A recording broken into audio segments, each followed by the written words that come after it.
नमस्कार, सनातन विचार में आपका स्वागत है।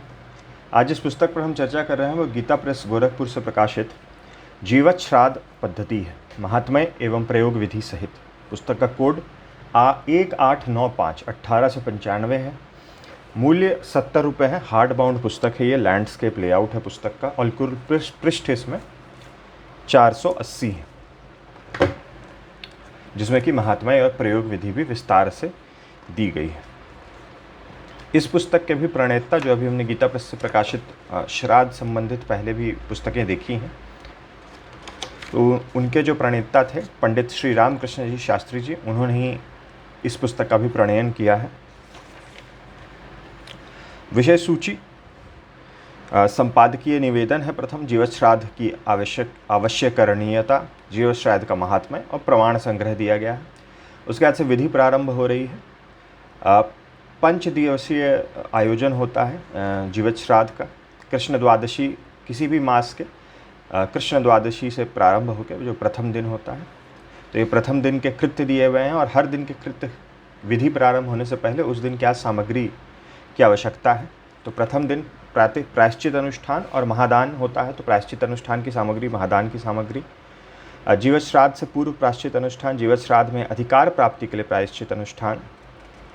तो प्रायश्चित अनुष्ठान के अंतर्गत की जो संपूर्ण विधि है, संकल्प से लेकर के गणेश अंबिका पूजन, शालग्राम पूजन, परिषद की स्थापना, धर्म ग्रंथ पार्षदों और अनुवादक का पूजन, परिषद और अनुवादक का विसर्जन इत्यादि। प्रायश्चित के पूर्वांग के कृत्य है, प्रायश्चित के उत्तरांग के कृत्य है। फिर 10 महादान है। 10 महादानों को एक साथ भी उनका संकल्प दिया हुआ है, और फिर अलग अलग भी विधि दी गई है 10 महादान की। अष्ट महादान का भी इसी प्रकार से दिया गया है। पंचधेनुदान की विधि दी गई है, पृथक पृथक विधान भी दिया गया है। फिर द्वितीय दिन है कृष्ण त्रयोदशी का कृत्य। उस दिन जल धेनु कलशों की सामग्री और वसु रुद्रादित्य पार्वन श्राद्ध की सामग्री। तो ये दो मुख्य कर्म हैं, दोनों की सामग्री बताई गई है। जल धेनु कलशों की स्थापना एवं पूजन, प्रतिज्ञा संकल्प, शालग्राम पूजन, जल धेनुओं का स्वरूप, जल धेनु कलशों का स्थापना। इसी प्रकार से आगे वसु रुद्रादित्य पार्वन श्राद्ध प्रयोग, दक्षिणादान से पूर्व जल धेनुदान, भगवत स्मरण पूर्वक रात्रि जागरण। फिर कृष्ण चतुर्दशी जो तृतीय दिन है उसका कृत्य, तो उसमें प्रतिकृति पुत्तल निर्माण की सामग्री, षट पिंडदान की सामग्री और दशगात्र पिंडदान की सामग्री। तो यही विधियां हैं जो होनी है। पुत्तल निर्माण की विधि बताई गई है, किन सामग्रियों से पुत्तल निर्माण करना है और किस प्रकार से करना है। फिर षट पिंडदान, शव निमित्तक पहला पिंडदान, पांथ निमित्तक दूसरा पिंडदान, खेचर निमित्तक तीसरा, भूत निमित्तक चौथा और साधक निमित्तक पांचवा। पुत्तल जो होता है बेसिकली जो शरीर होता है उसका कुशों से और फिर फल इत्यादि से निर्माण होता है। जीवत श्राद्ध पद्धति जैसा कि नाम से विदित है कि जीवित रहते हुए अगर किसी व्यक्ति को की ऐसी परिस्थिति है कि उसको लगता है कि मृत्यु के बाद उस व्यक्ति की अंतिम जो संस्कार है, जो क्रिया है, वह संपूर्ण विधि विधान से शास्त्र अनुसार नहीं की जाएगी, तो वो जीवित रहते हुए स्वयं अपना श्राद्ध कर सकते हैं, पुरुष या स्त्री कोई भी हो। तो जीवत श्राद्ध पद्धति वही है। तो ये जो पुत्तल निर्माण है ये बेसिकली दाह संस्कार हेतु शरीर का निर्माण है जीवत श्राद्ध के अंतर्गत। तो कुश से और फलों का प्रयोग करके संपूर्ण जो जीव है उसके शरीर का निर्माण किया जाता है, वही पुत्तल निर्माण। फिर बलि प्रदान करने के लिए पाक निर्माण, 10 गात्र पिंडदान विधि, रात्रि शयन का विधान और 1 रात्रि का शौच, ये सब तृतीय दिन के कृत्य में आते हैं। फिर अमावस्या चतुर्थ दिन का कृत्य, इसके अंतर्गत भी पहले सामग्री दी गई है। फिर मध्यम षोडशी श्राद्ध की विधि, सामग्री के अंतर्गत आद्य श्राद्ध, जीव शय्या दान की सामग्री, वृत्स उत्सर्ग की सामग्री और उत्तम षोडशी श्राद्ध की सामग्री। ये सब जो हैं विधियाँ, एक आदि विधि है जो संक्षिप्त रूप से दी गई है।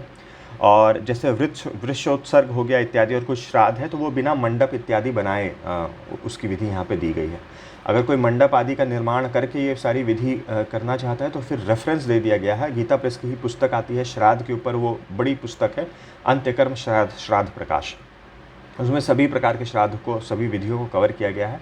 उस पुस्तक पर भी चैनल पर वीडियो उपलब्ध है, कर्मकांड वाली प्लेलिस्ट में है। तो अगर कोई मंडप निर्माण करके ये सब विधियाँ करना चाहता है, जहाँ भी मंडप निर्माण करके भी वो विधि होती है, तो उस पुस्तक का रेफरेंस दे दिया गया है। बाकी विधि उसके अलावा बिना मंडप निर्माण की जो विधि है वो इस पुस्तक में दी गई है। जीव शय्यादान, विविध दान, सन्नोदक कुंभदान इत्यादि, वृक्षोत्सर्ग, संक्षिप्त वैतरणी गोदान, वैतरणी गो निष्क्रिय द्रव्य का दान का संकल्प और उत्तम षोडशी श्राद्ध। तो गोदान कई जगह पे आते हैं इसमें, तो हर बार गोदान अगर नहीं है, कोई भी दान है वो नहीं करना, तो उसके जगह जो मूल्य दिया जाता है या जो धन के माध्यम से उसी के इक्विवेलेंट दान दिया जाता है वो निष्क्रिय द्रव्य दान होता है। तो उसकी भी विधि बताई गई है कि जो संकल्प है उसी में बस उस, जैसे गोदान है तो गौ का उच्चारण, गौ शब्द का उच्चारण करने की जगह या जो भी द्रव्य है उसका उच्चारण करने की जगह उसके नाम के साथ साथ निष्क्रिय द्रव्य को जोड़ लेने से उसके इक्विवेलेंट या जो भी धन मूल्य उसका देना है वो दान में दे दिया जाए। फिर पंचम दिन है शुक्ल प्रतिपदा का कृत्य। उस दिन फिर शपिंड श्राद्ध सामग्री और शपिंड के अंतर्गत गणेश पूजन, कलश पूजन, शैया दान, विविध दान आदि की सामग्री दी गई है। और फिर आगे शपिंड दान, करण श्राद्ध और उसके अनंतर जो ये सब विविध दान है, गणेश पूजन, कलश पूजन इत्यादि, उनकी विधि दी गई है।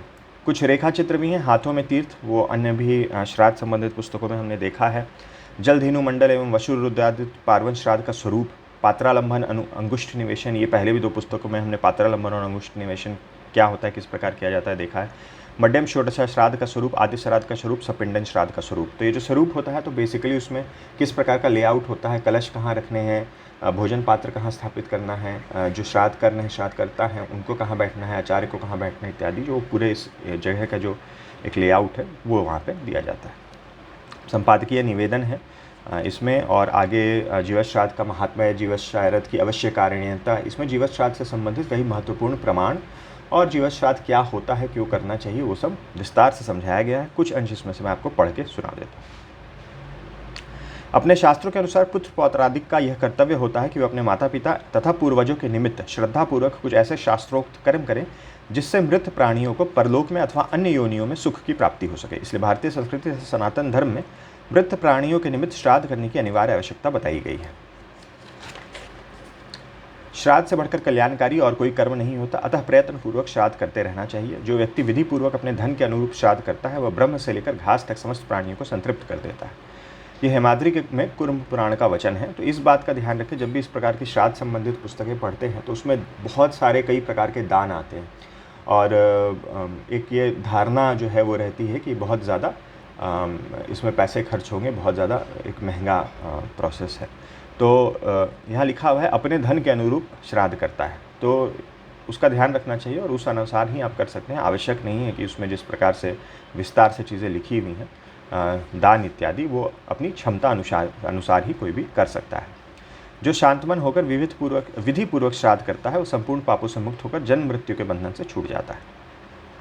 यद्यपि ये सब क्रियाएं मुख्य रूप से पुत्र पौत्र आदि संततियों के लिए कर्तव्य रूप से लिखी गई हैं, परंतु आधुनिक समय में कई प्रकार की बाधाएं और व्यवधान भी दिखाई पड़ते हैं। पूर्व काल से यह परंपरा रही है कि माता पिता की मृत्यु होने पर उनके पुत्र पौत्र आदि श्रद्धापूर्वक शास्त्रों की विधि से उनका श्राद्ध संपन्न करते हैं। जिन लोगों को संतान नहीं होती उनका श्राद्ध उस व्यक्ति के किसी निकट संबंधी के द्वारा संपन्न होता है। परंतु आज के समय में नास्तिकता के कारण कई अपने औरस पुत्र भी अपने माता पिता का श्राद्ध शास्त्रोक्त विधि से संपन्न नहीं करते तथा मनमाने तरीके से दिखावे के रूप में अपने सुविधा अनुसार कुछ कर देते हैं। इसी प्रकार जिनको अपनी संतान नहीं है वे आस्तिक जन तो और भी तनावग्रस्त रहते हैं, और उनकी मृत्यु के बाद श्राद्ध आदि क्रियाएं कौन संपन्न करेगा। इसलिए अपने शास्त्रों में जीवित श्राद्ध करने की पद्धति बताई गई है, जिसे व्यक्ति स्वयं अपनी जीवितावस्था में शास्त्रोक्त विधि से संपन्न कर सकता है, जिससे श्राद्ध की संपूर्ण प्रक्रिया पूरी हो जाती है। इसके बाद भी मृत्यु के उपरांत कर्तव्य की भावना से यदि कोई उत्तराधिकारी श्राद्ध आदि करता है तो करने वाले को तथा उस प्राणी को दोनों का पुण्य लाभ होता है, और ना करने पर भी प्राणी को इसकी अपेक्षा नहीं रहती। यद्यपि यह कार्य अब तक विशेष प्रचलन में नहीं है, कारण पूर्व के लोगों में शास्त्र और परलोक के प्रति आस्था और विश्वास पूर्ण रूप से था, अतः मृत व्यक्ति के उत्तराधिकारी के कर्तव्य की दृष्टि से इन कार्यों को पूर्ण तत्परता से करते थे। परंतु आज इस आस्था और विश्वास में गिरावट आती जा रही है। मृत व्यक्ति के उत्तराधिकारी अपने माता पिता की संपत्ति के स्वामी तो बन जाते हैं, परंतु इस श्राद्ध आदि कर्मों में आस्था न होने के कारण दशगात्र के पिंडदान तथा द्वादश आदि के कृत्यों को भी नहीं करते।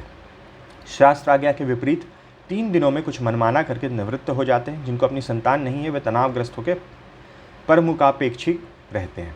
ये जो 3 दिन का रेफरेंस आया है, ये जैसे आर्य समाज की विधि से जो लोग करते हैं तो वह 3 दिन में ही वो पूर्ण होता है, जो विधि है अंतिम संस्कार की, श्राद्ध की। यद्यपि यह कार्य अत्यंत दुरूह था, कारण सामान्यतः कर्मकांड के पंडित अभ्यस्त न होने के कारण इस विधा से अनभिज्ञ थे। संयोगवश कुछ वर्षों पूर्व श्री हरिराम गोपाल कृष्ण सनातन धर्म संस्कृत विश्वविद्यालय प्रयाग के अवकाश प्राप्त प्राचार्य पंडित श्री रामकृष्ण जी शास्त्री ने जो प्रणेता हैं इस पुस्तक के, उन्होंने खुद अपना जीवन श्राद्ध काशी में ही पूर्ण शास्त्रोक्त विधि से संपन्न किया, जिसका आचार्यत्व श्राद्ध आदि कर्मकांड के मूर्धन्य विद्वान अग्निहोत्री पंडित श्री जोशन रामजी पांडे ने किया। वे इस विधा के मर्मज्ञ थे, किंतु कुछ वर्ष पूर्व पंडित श्री जोशन राम जी परलोक सिधार गए। अतः मैंने पंडित श्री रामकृष्ण जी शास्त्री से, जो स्वाभाविक रूप से जीवन श्राद्ध की शास्त्रोक्त विधि से परिचित है, इस पुस्तक के प्रणयन के लिए अनुरोध किया। तो इसी प्रकार से ये ग्रंथ जो है वो इस रूप में अब आप हम लोगों को प्राप्त है। इस ग्रंथ के अनुसार किसी भी मास के कृष्ण पक्ष की द्वादशी से लेकर शुक्ल पक्ष की प्रतिपदा तक 5 दिन में जीवन श्राद्ध के संपूर्ण कार्य संपन्न होते हैं। फिर यहाँ जो मैंने आपको विषय सूची से अभी स्टेप बाय स्टेप बताया था, उसी को समरी रूप में एक दिया गया है कि प्रथम दिन अधिकार प्राप्ति के लिए प्रायश्चित का अनुष्ठान। तो जो प्रायश्चित है वो अधिकार प्राप्ति हेतु है। प्रायश्चित के पूर्वांग तथा उत्तरांग के कृत्य 10 महादान, 8 महादान तथा पंचधेनुदान आदि कृत्य। द्वितीय दिन शालग्राम पूजन, जलधेनु का स्थापन एवं पूजन, वशु रुद्रादित्य पार्वन श्राद्ध तथा भगवत स्मरण पूर्वक रात्रि जागरण आदि कृत्य। तृतीय दिन पुत्तल का निर्माण, 6 पिंडदान, चिता पर पुत्तल दाह की क्रिया, 10 गात्र के पिंडदान तथा शयन आदि कृत्य। चतुर्थ दिन मध्यम षोडशी आदि श्राद्ध, शय्यादान, वृक्षोत्सर्ग, वैतरणी गोदान और उत्तम षोडश श्राद्ध। और अंतिम पंचम दिन सपिंडीकरण श्राद्ध। इसके अनंतर गणेश अंबिका पूजन, कलश पूजन, शय्यादान आदि कृत्य, पददान एवं ब्राह्मण भोजन तथा ब्राह्मण भोजन के अनंतर श्राद्ध की परिपूर्णता संपन्न होती है। आशा है सर्वसाधारण जन इस पुस्तक से लाभान्वित होंगे। कलिकाल में कर्मों के लोप होने से यदि इस ग्रंथ के द्वारा भगवत कृपा से किंचित रक्षा हो सकी तथा सर्वसाधारण जनों के कल्याण में यह निमित्त बन सका तो प्रस्तुत प्रकाशन सार्थक होगा। फिर अवश्यकारिणीयता में जो हमने अभी थोड़ा बहुत जिस तरह का बैकग्राउंड संपादकीय में अभी देखा, वही यहाँ पर बताया गया है। अवश्यकारिणीयता में कहाँ कहाँ जीवत श्राद्ध से संबंधित प्रमाण मिलते हैं, वचन मिलते हैं। जीवत श्राद्ध संबंधित वचन लिंग पुराण, आदि पुराण, आदित्य पुराण, बौधायन, गृह सूत्र, वीर मित्रोदर श्राद्ध प्रकाश, कृत्य कल्पतरु, हेमाद्रि, चतुर्वर्ग, चिंतामणि आदि ग्रंथों में प्राप्त होते हैं। आचार्य सौनक के नाम से भी जीवत श्राद्ध की व्यवस्था प्राप्त होती है। एक शंका यह होती है कि पत्नी के रहते पुरुष को जीवत श्राद्ध नहीं करना चाहिए। इसका कारण इसमें पुत्तल दाह आदि के कारण पत्नी को वैधव्य की भावना बन सकती है, परंतु इसका समाधान यह है कि पत्नी का जीवत श्राद्ध पूर्व में कराकर फिर पुरुष का अपना श्राद्ध करे। यदि कोई व्यक्ति अपनी अस्वस्थता आदि के कारण स्वयं श्राद्ध करने में सक्षम नहीं है तो प्रतिनिधि के द्वारा भी जीवत श्राद्ध करा सकता है। अपनी जीवितावस्था में ही स्वयं कल्याण के उद्देश्य किए जाने वाले श्राद्ध को जीवत श्राद्ध कहते हैं। यह बौधायन गृह सूत्र से प्रमाण लिया गया है। जीवत श्राद्ध का महात्म्य है। इसमें कुछ एक भ्रांत धारणा है, उसका निराकरण किया गया है। यह धारणा सर्वथा निर्मूल है कि जीवत श्राद्ध करता लोक व्यवहार के लिए अनुपयुक्त हो जाता है। इस संबंध में यानी कि लोक व्यवहार नहीं कर सकते क्योंकि आपने अपना श्राद्ध कर लिया है। तो ये कह रहे हैं कि यह धारणा सर्वथा निर्मूल है। इस संबंध में लिंग पुराण, हरिवंश, नीलकंठी आदि ग्रंथों के आधार पर महामहोपाध्याय पंडित श्री शिव कुमार मिश्र, ज्योतिर्विद पंडित श्री गणेश दत्त जी शास्त्री, पंडित श्री प्रियानाथ जी, पंडित श्री गौरी दत्त जी, पंडित श्री कुबेरपति शर्मा तथा पंडित श्री गंगाधर शास्त्री ने जीवत श्राद्धकर्ता के लोक व्यवहार की उपयोगिता का व्यवस्था दी है। इस विषय में भारत के प्रसिद्ध वैदिक महाविद्वान महामहोपाध्याय अहिताग्नि, काशी हिंदू विश्वविद्यालय के धर्म विज्ञान विभाग अध्यक्ष पंडित श्री प्रभु दत्त जी शास्त्री द्वारा निर्मित जीवत श्राद्ध पद्धति ग्रंथ का अवलोकन करना चाहिए। इस पुस्तक का भी भविष्य में कभी हम अवलोकन करेंगे। जीवत श्राद्ध पद्धति श्री प्रभु दत्त जी शास्त्री द्वारा निर्मित। तो ये लोक व्यवहार के संबंध में है कि जिन्होंने अपना जीवत श्राद्ध किया है वो लोक व्यवहार कर सकते हैं या नहीं। फिर कुछ ऐसे ही पॉइंट्स मैंने एक आध जगह हाईलाइट किए हैं। ये जो है प्रमाण सूची है। इस प्रकार की प्रमाण सूची हमने पहले त्रिपिंडी श्राद्ध, गया श्राद्ध वाली पुस्तकों में भी देखी थी। जीवत श्राद्ध में प्रेत शब्द का उच्चारण नहीं होता है, यहाँ जीव शब्द का उच्चारण होता है, प्रयोग होता है, और आसनदान आदि में सुधा शब्द प्रयुज्य होता है।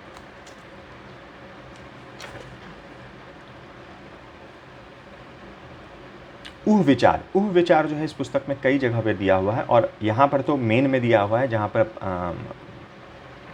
बाकी जगहों पे फुट नोट के रूप में आगे 3-4 जगह दिया हुआ है। ऊह विचार बेसिकली क्या है मैं आपको बता दूं। श्राद्ध की कई प्रयोग पद्धतियों में फिर कुछ मंत्र बताए गए हैं। आदिक वैदिक मंत्रों में ऊह करके अर्थात कल्पना करके लिंग वचन तथा संबंध आदि का परिवर्तन कर दिया गया है, और अर्थात एकोदिष्ट श्राद्ध में पितरः इत्यादि बहुवचनांत पदों में ऊह करके उन्हें एक वचनांत कर दिया गया है। ये श्राद्ध की प्रयोग पद्धति की पुस्तकों में बहुवचन से एक वचन कुछ शब्दों को मंत्र में कर दिया गया है।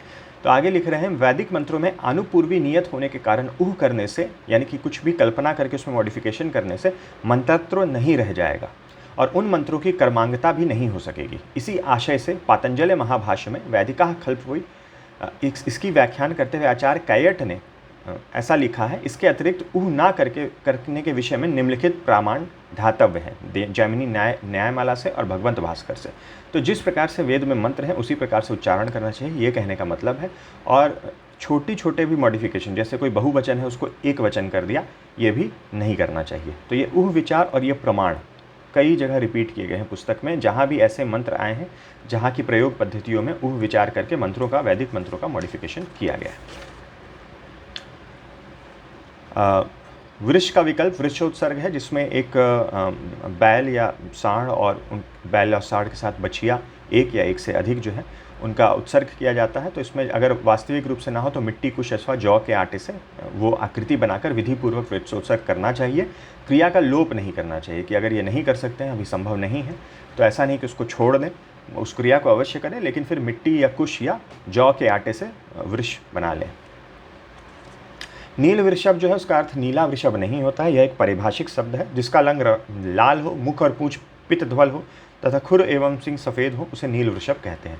और एक और धर्म सिंधु से भी व्याख्या नील वृषभ की लेके दी गई है। नील वृषभ उसे भी कहते हैं जिसका सारा अंग तो श्याम हो किंतु मुख आदि श्वेत हो।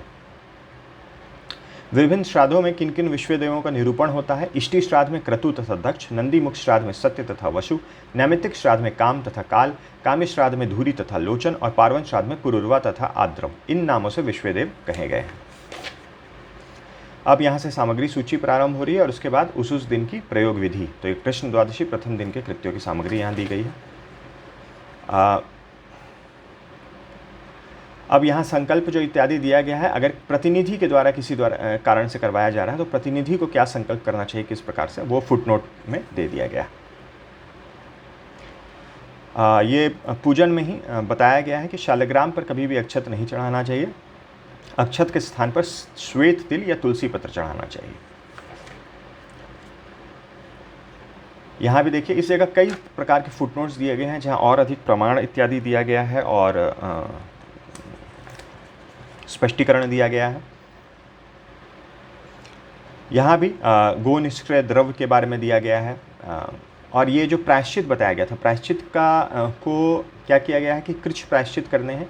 एक कृच्छ प्रायश्चित कितने दिनों में होता है और फिर साल में कितने प्रायश्चित होते हैं और कितनी प्रायश्चितों को क्या कहा जाता है, और फिर हर प्रायश्चित का इक्विवेलेंट एक गोदान होता है। तो प्रायश्चित अगर किसी ने, क्योंकि इस प्रकार से अगर प्रायश्चित करेंगे तो कई वर्ष लग जाएंगे कृच्छव्रत करते करते, तो अगर उतना कृच्छव्रत नहीं किया है तो फिर उसके बदले में गोदान करना होता है। तो फिर किस प्रकार का आपको प्रायश्चित करना है, उसके अंतर्गत कितने कृच्छव्रत आते हैं, और उस कृच्छव्रत के इक्विवेलेंट में अगर कृच्छव्रत श्राद्धकर्ता ने नहीं किया है अधिकार प्राप्ति हेतु, तो फिर कितना गोदान करना चाहिए, तो उस हिसाब से है। और फिर निष्क्रिय द्रव्य जो गोदान के बदले में देना है उसका भी फिर उसी हिसाब से किस मान से, अगर स्वर्ण मान से एक गाय का निष्क्रिय द्रव्य कितना होता है, रौप्य मान से कितना होता है, रजत मान से कितना होता है, ताम्र मान से कितना होता है, कर्पदी मान से कितना होता है, उस प्रकार से तय करके फिर जैसे 30 गोदान अगर करने हैं तो उस अनुसार फिर निष्क्रिय द्रव्य दिया जाता है। तो उसका यहाँ फुटनोट में पूरा एक्सप्लेन किया गया है।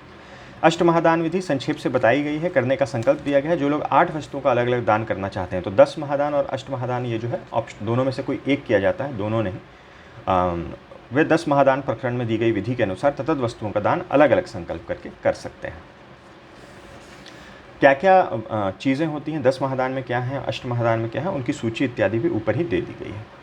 पंचधेनुदान किन किन प्रकार के होते हैं, किस लिए किया जाता है? ऋणापनोद धेनु, पापापनोद धेनु, उत्क्रांति धेनु, वैतरणी धेनु, मोक्ष धेनु। किस लिए किया जाता है? ऋणों के पाप को नष्ट करने के लिए, भगवान की प्रसन्नता के लिए ऋणापनो धेनु, ज्ञात अज्ञात पापों से छुटकारा पाने के लिए, भगवान की प्रसन्नता के लिए पापपनोद धेनु, अंतिम समय में प्राणोत्सर्ग अत्यधिक कष्ट की अनुभूति ना हो प्राणोत्सर्ग के में, उसके लिए उत्क्रांति धेनु, यम मार्ग में स्थित घोर वैतरणी नदी को पार करने के लिए वैतरणी धेनु, तथा मोक्ष प्राप्ति के लिए मोक्ष धेनु। तो यहाँ पंचधेनु दान की विधि भी विस्तार से बताई गई है। यथाशक्ति पुरुष सूक्त, श्रीमद् भागवत, श्रीमद् भगवद गीता, विष्णु सहस्रनाम आदि पुण्य स्त्रोत्रों का पाठ करना चाहिए। विधि के अंत में इस प्रकार से बताया गया है। ऐसा ही ये स्वरूप जो है इसी प्रकार से बताया जाता है। कलश स्थापन कहाँ करना है, भोजन पात्र आसन कहाँ रखना है, विश्वदेवों के लिए और पितरों के लिए भोज आसन, ये विश्वदेवों के लिए है। ये वसु रुद्र आदित्य पार्वन श्राद्ध है तो वसु आदित्य रुद्र वसु के लिए। यहाँ पर विश्वदेवों के लिए आसन, भोजन पात्र, श्राद्ध सामग्री, जीव श्राद्धकर्ता, फिर जीव श्राद्धकर्ता का दूसरा आसन। जब यहाँ पर विश्वदेवों के लिए श्राद्ध होगा तो उठ के यहाँ बैठेंगे, जब वसु रुद्रादित्य श्राद्ध होगा तो यहाँ बैठेंगे, फिर जब जलधेनु के लिए यहाँ बैठेंगे। तो इस प्रकार से ये लेआउट पूरा हर दिन की विधि में स्वरूप बताया गया है। पात्रालंबन, अंगुष्ठ निवेशन। पात्रालंबन कैसे किया जाता है, हाथ का पोजीशन कैसे रखना है, अंगुष्ठ निवेशन कैसे किया जाता है, हाथ का पोजीशन कैसे रखना है, ये सब अन्य श्राद्ध पद्धति की पुस्तकों में भी है। तृतीय दिन के कृत्य की सामग्री की सूची यहाँ पर दी गई है। फिर चतुर्थ दिन के कृत्य की सामग्री की सूची और उसके पश्चात प्रयोग। चतुर्थ दिन का कृत्य, अब जैसे यहाँ फुटनोट में लिखा हुआ है, मध्यम षोडशी तथा वृत्सोत्सर्ग आदि चतुर्थ दिन का कृत्य यदि मंडप बनाकर करने का विचार है तो इसकी विधि गीता प्रेस द्वारा प्रकाशित अंत्यकर्म श्राद्ध प्रकाशक में परिशिष्ट में पृष्ठ संख्या 411 में देखनी चाहिए। आदि श्राद्ध, महा एकोदिष्ट श्राद्ध। यहाँ भी निर्णय किया गया है कि कुछ लोग उत्तम षोडशी के अंतर्गत किए जाने वाले प्रथम मासिक श्राद्ध को ही आदि श्राद्ध मान लेते हैं और कुछ पद्धतिकारों ने प्रमाण दिया गया है ऐसे संकल्प वाक्य में योजना करके आदि श्राद्ध तथा सपिंडीकरण के प्रेत श्राद्ध, जीव श्राद्ध को उत्तम षोडशी के अंतर्गत बताया है। इससे भ्रम उत्पन्न होता है। फिर इन्होंने उसके लिए प्रमाण दिए हैं और कहा है कि इससे नहीं, वैसे उसके अंतर्गत नहीं आता, उसको अलग से करना होता है। और आगे समझाया है कि शव की विशुद्धि के लिए आदि श्राद्ध, महा एकादश श्राद्ध तथा प्रेतत्व की निवृत्ति के लिए षोडश त्रय, मलिन षोडशी, मध्यम षोडशी और उत्तम षोडशी श्राद्ध करने चाहिए। षोडश त्रय श्राद्ध से जीव के प्रेतत्व का नाश हो जाता है। इस प्रकार शव शुद्धि और प्रेत तत्व निवृत्ति हो जाने के कारण 39 श्राद्धों से पितरों की पंक्ति का समीप्य प्राप्त होता है। अतः सपिंडीकरण श्राद्ध के 50वें प्रेत श्राद्ध का मेलन करने से पितृ पंक्ति प्राप्त हो जाती है। यहाँ आदि श्राद्ध का स्वरूप बताया गया है।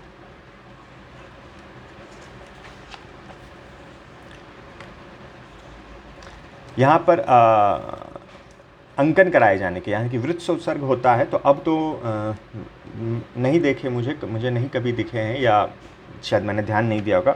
जब छोटा था तो अक्सर ऐसे वृषभ दिख जाते थे जिनके पीछे वाली जांघ पे ऊपर की तरफ ऐसे त्रिशूल या फिर चक्र जो है वो गोदा हुआ होता था, अंकित होता था। तो वही अंकन के बारे में बताया गया है यहाँ कि कौन सा चिन्ह किस तरफ वृत्सोत्सर्ग के समय अंकन करना होता है। तो नीचे फुटनोट में दिया गया, ये अंकन उत्तर प्रदेश के आचार के अनुसार दिए गए हैं। गरुड़ पुराण में लिखा है, किंतु शास्त्रों में भिन्न भिन्न मत पाए जाते हैं। तो भिन्न भिन्न जो मत हैं वो प्रस्तुत कर दिए गए हैं। गरुड़ पुराण से तो दिया ही गया है, विष्णु धर्मोत्तर पुराण से दिया गया है, छांदोग्य परिशिष्ट से दिया गया है, अंत्यकर्म दीपक से दिया गया है और सौर पुराण से दिया गया है। तो ये गोदना जो है ये लोहे को गर्म करके उससे गोदा जाता था। अभी भी खैर ये तो मतलब धार्मिक कोई कर्मकांड के अंतर्गत गोदा जा रहा है, लेकिन पशुपालन में भी भारत से बाहर भी पशु को चिन्हित करने के लिए गोदा जाता था। लेकिन आजकल मैंने देखा है अब गर्म लोहे से नहीं गोदा जाता, अब लिक्विड नाइट्रोजन की एक टेक्निक आ गई है। उसको तो जो आपका चिन्ह होता है उसको उसमें डुबा के और फिर गोदा जाता है। तो इससे जो प्राणी होता है उसको पता भी नहीं चलता है, मतलब जिस प्रकार का दर्द होता था गर्म लोहे से गोदने में, उसके अनुसार कुछ भी उसका असर नहीं पता चलता और वैसे ही वो गोदा जाता है लिक्विड नाइट्रोजन। तो यूट्यूब पे आप ढूंढिएगा, आपको वो वीडियो मिल जाएगी। एक दिन ऐसे ही मेरी फीड पे आ गया था। सपिंडीकरण श्राद्ध का स्वरूप ये यहाँ पर वही लेआउट पूरी श्राद्ध का बताया गया है और फिर विधि बताई गई है। तो इस प्रकार से विस्तार से जीव श्राद्ध कैसे करना है, जीव श्राद्ध की संपूर्ण विधि इस पुस्तक में बताई गई है। पृष्ठ संख्या जैसा कि बाकी श्राद्ध की पुस्तकों में हमने देखा था, अंत में कुछ श्रुति, स्तुति और स्त्रोत्र इत्यादि दिए गए थे, वो यहाँ पे नहीं दिया गया है। यहाँ पे केवल यथास्थान बताया गया है कि श्रीमद् भगवद गीता का या पुरुष सूक्त इत्यादि का विष्णु सहस्त्र नाम का पाठ करना चाहिए। 480 पे पुस्तक समाप्त हो जाती है। तो ये थी कुछ जानकारी गीता प्रेस द्वारा प्रकाशित जीव श्राद्ध पद्धति के बारे में। आशा है आपको कुछ जानकारी मिल गई होगी कि जीव श्राद्ध क्या होता है और क्यों करना चाहिए। वीडियो देखने के लिए बहुत बहुत धन्यवाद। मिलते हैं अगले वीडियो में।